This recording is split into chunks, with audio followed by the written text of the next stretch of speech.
सूत नंदन, जिस पुराण में मनसा, तुलसी, काली, गंगा और वसुंधरा पृथ्वी इन सबका तथा अन्य देवियों का भी मंगलमय आख्यान हो, शालग्राम शिलाओं तथा दान के महत्व का निरूपण हो, अथवा जहाँ धर्म अधर्म के स्वरूप का अपूर्व विवेचन उपलब्ध होता हो, उसका वर्णन कीजिए। जहाँ गणेश जी के चरित्र, जन्म और कर्म का तथा उनके गूढ़ कवच स्तोत्र और मंत्रों का वर्णन हो, जो पाख्यान अत्यंत अद्भुत और अपूर्व हो तथा कभी सुनने में न आया हो, वह सब मन ही मन याद करके इस समय आप उसका वर्णन करें। परमात्मा श्री कृष्ण सर्वत्र परिपूर्ण हैं, तथापि इस जगत में पुण्य क्षेत्र भारतवर्ष में जन्म अवतार लेकर उन्होंने नाना प्रकार की लीला विहार किए। मुने, जिस पुराण में उनके इस अवतार तथा लीला विहार का वर्णन हो, उसकी कथा कहिए। उन्होंने किस पुण्यात्मा के पुण्यमय गृह में अवतार ग्रहण किया था, किस धन्या मान्या पुण्यवती सती नारी ने उनको पुत्र रूप से उत्पन्न किया था, उसके घर में प्रकट होकर वे भगवान फिर वहाँ और किस कारण से चले गए, वहाँ जाकर उन्होंने क्या किया और वहाँ से फिर अपने स्थान पर कैसे आए, किसकी प्रार्थना से उन्होंने पृथ्वी का भार उतारा तथा किस सेतु का निर्माण मर्यादा की स्थापना करके वे भगवान पुनः गोलोक को पधारे। इन सबसे तथा अन्य उपाख्यानों से परिपूर्ण हो श्रुति दुर्लभ पुराण है, उसका सम्यक ज्ञान मुनियों के लिए भी दुर्लभ है। वह मन को निर्मल बनाने का उत्तम साधन है।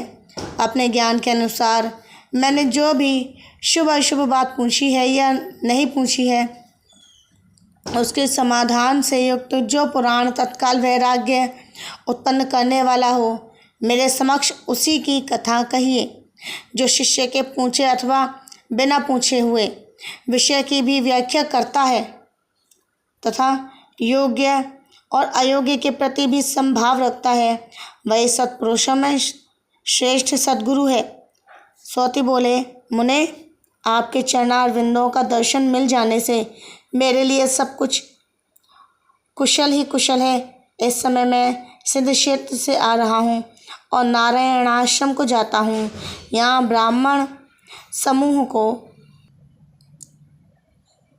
उपस्थित देख नमस्कार करने के लिए चला आया हूँ। साथ ही भारतवर्ष के पुण्यदायक क्षेत्र नैमिषारण्य का दर्शन भी मेरे यहाँ आगमन का उद्देश्य है। जो देवता ब्राह्मण और गुरु को देखकर वेग पूर्वक उनके सामने मस्तक नहीं झुकाता है, वह कालसूत्र नामक नरक में जाता है तथा जब तक चंद्रमा सूर्य की सत्ता रहती है तब तक वह वहीं पड़ा रहता है। साक्षात श्री हरि ही भारतवर्ष में ब्राह्मण रूप से सदा भ्रमण करते रहते हैं। श्री हरि स्वरूप उस ब्राह्मण को कोई पुण्यात्मा ही अपने पुण्य के प्रभाव से प्रणाम करता है। भगवान, आपने जो कुछ पूछा है तथा आपको जो कुछ जानना अभीष्ट है, वह सब आपको पहले से ही ज्ञात है, तथापि आपकी आज्ञा शिरोधार्य कर मैं इस विषय में कुछ निवेदन करता हूँ। पुराणों में सारभूत जो ब्रह्मवैवर्त नामक पुराण है, वही सबसे उत्तम है। वह हरिभक्ति देने वाला तथा संपूर्ण तत्वों के ज्ञान की वृद्धि करने वाला है। यह भोग चाहने वालों को भोग, मुक्ति की इच्छा रखने वालों को मोक्ष तथा वैष्णवों को हरिभक्ति प्रदान करता है। सबकी इच्छा पूर्ण करने के लिए यह साक्षात कल्पवृक्ष स्वरूप है। इसके ब्रह्मखंड में सर्वबीज स्वरूप उस परम ब्रह्म परमात्मा का निरूपण है, जिसका योगी संत और वैष्णव ध्यान करते हैं तथा जो परात्पर रूप है। शौनक जी, वैष्णव योगी और अन्य संत महात्मा एक दूसरे से भिन्न नहीं है। जीवधारी मनुष्य अपने ज्ञान के परिणाम स्वरूप क्रमशः संत, योगी और वैष्णव होते हैं। सत्संग से मनुष्य संत होते हैं, योगियों के संग से योगी होते हैं तथा भक्तों के संग से वैष्णव होते हैं। ये क्रमशः उत्तरोत्तर श्रेष्ठ योगी हैं। ब्रह्मखंड में अनंत प्रकृति खंड है। जिसमें देवताओं, देवियों और संपूर्ण जीवों की उत्पत्ति का कथन है। साथ ही देवियों के शुभ चरित्र का वर्णन है। जीवों के कर्म, विपाक और शालग्राम शिला के महत्व का निरूपण है। उन देवियों के कवच, स्तोत्र, मंत्र और पूजा पद्धति का भी प्रतिपादन किया गया है। उस प्रकृति खंड में प्रकृति के लक्षण का वर्णन है, उसके अंशों और कलाओं का निरूपण है, उनकी कीर्ति का कीर्तन तथा प्रभाव का प्रतिपादन है। पुण्यात्माओं और पापियों को जो शुभ अशुभ स्थान प्राप्त होते हैं उनका वर्णन है। पाप कर्म से मोक्ष होने वाले नरकों तथा रोगों का कथन है।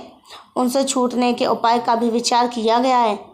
प्रकृति खंड के पश्चात गणपति खंड में गणेश जी के जन्म का वर्णन है।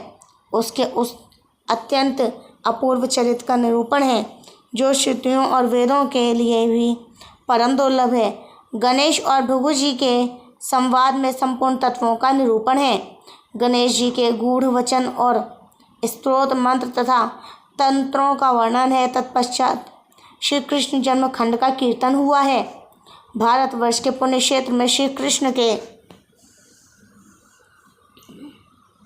दिव्य जन्म कर्म का वर्णन है। उनके द्वारा पृथ्वी के भार उतारे जाने का प्रसंग है।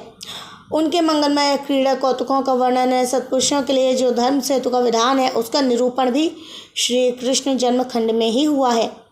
विप्रवर शौनक, इस प्रकार मैंने उत्तम पुराण शिरोमणि ब्रह्म वैवर्त का परिचय दिया। यह ब्रह्म आदि 4 खंडों में बंटा हुआ है। इसमें संपूर्ण धर्मों का निरूपण है। यह पुराण सब लोगों को अत्यंत प्रिय है तथा सबकी समस्त आशाओं का पूर्ण करने वाला है। इसका नाम ब्रह्म वैवर्त है। यह संपूर्ण अभीष्ट पदों को देने वाला है। पुराण में सारभूत है। इसकी तुलना वेद से की गई है। भगवान श्री कृष्ण ने इस पुराण में अपने संपूर्ण ब्रह्म भाव को विस्तृत प्रकट किया है। इसीलिए पुराण वेत्ता महर्षि से ब्रह्म वैवर्त कहते हैं।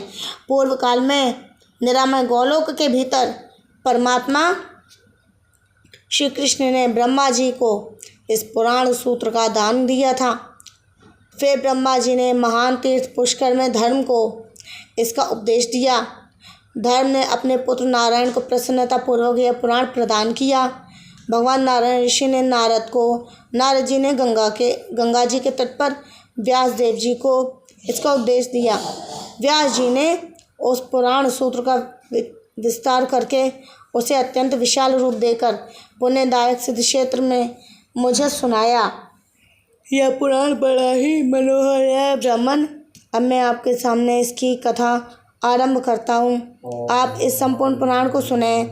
व्यास जी ने इस पुराण को 18,000 श्लोकों में विस्तृत किया है। संपूर्ण पुराणों के श्रवण से मनुष्य को जो फल प्राप्त होता है वह निश्चय इसके एक अध्याय को सुनने से मिल जाता है।